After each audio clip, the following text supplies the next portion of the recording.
Hello everyone, vidonko.com ওয়েবসাইটে তোমাদের সবাইকে স্বাগত জানাই। আমি সৌরভ দে, তোমাদের ম্যাথ টিউটর। এখানে তোমাদের সঙ্গে যে প্রশ্নটি নিয়ে আলোচনা করব, দেখো আমাদের এখানে একটি সরলতম মান নির্ণয় করতে বলা হচ্ছে। তো লবে একটা অংশ রয়েছে এবং হরে একটা অংশ রয়েছে, এটাকে ক্যালকুলেট করে আমাদেরকে সরলতম মান নির্ণয় করতে হবে।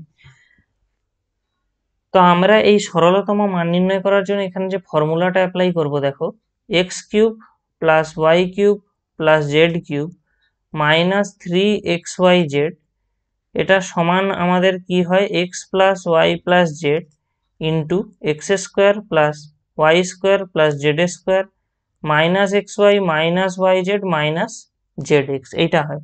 ঠিক আছে, এবারে একটা জিনিস লক্ষ্য করো, যদি আমাদের কখনো এই x plus y plus z এর মান 0 হয়ে যায়, তাহলে স্বাভাবিকভাবেই আমাদের এই পুরো অংশটাই শূন্য হয়ে যাবে, কারণ জিরোর সঙ্গে যাই গুণ করি 0 হবে। তখন আমরা এখান থেকে তখন কি পেয়ে যাবো, দেখো x cube plus y cube plus z cube, এর মান আমরা পেয়ে যাবো তখন কত, দেখো 3xyz।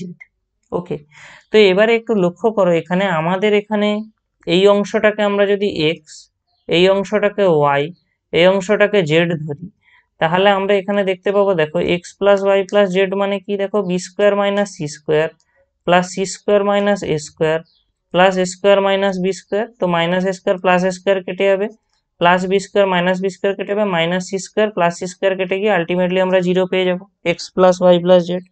আবার দেখো এই অংশটাকে আমরা যদি এম ধরে নিই, এই অংশটাকে এন ধরে নিই, আর এই অংশটাকে ধরো পি ধরে নিই, তাহলে এখানে একটা জিনিস দেখতে পাবে, m plus n plus p, এখানে আমরা কত পাবো, দেখো b minus c plus c minus a plus a minus b. A a কেটে যাচ্ছে, এখানে প্লাস বি মাইনাস বি কেটে যাচ্ছে, মাইনাস সি প্লাস সি কেটে যাচ্ছে, তো এটাও 0 হয়ে যাচ্ছে।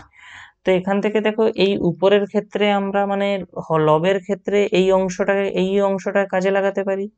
আবার ঠিক একইভাবে হরের ক্ষেত্রেও আমরা এই অংশটাকে কাজে লাগাতে পারবো। তাহলে আমাদের এখানে যে সরলতম মানটা, দেখো আমাদের যেটা দেওয়া আছে, আমরা এখানে কি লিখতে পারি, আমরা লবে মানে লবে লিখতে পারি 3 × xyz।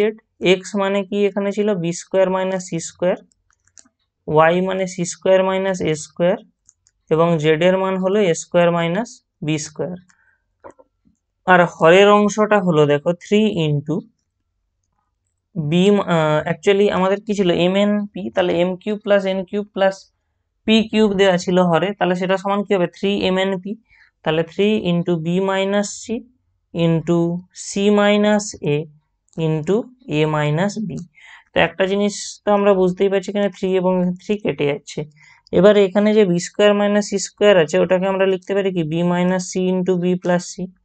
একইভাবে এখান থেকে আসবে c minus a into c plus a, আবার এখান থেকে আসবে a minus b into a plus b by b minus c into c minus a into a minus b. তো দেখো এখান থেকে বি মাইনাস সি কেটে গেল, সি মাইনাস এ কেটে গেল, এ মাইনাস বি কেটে গেল।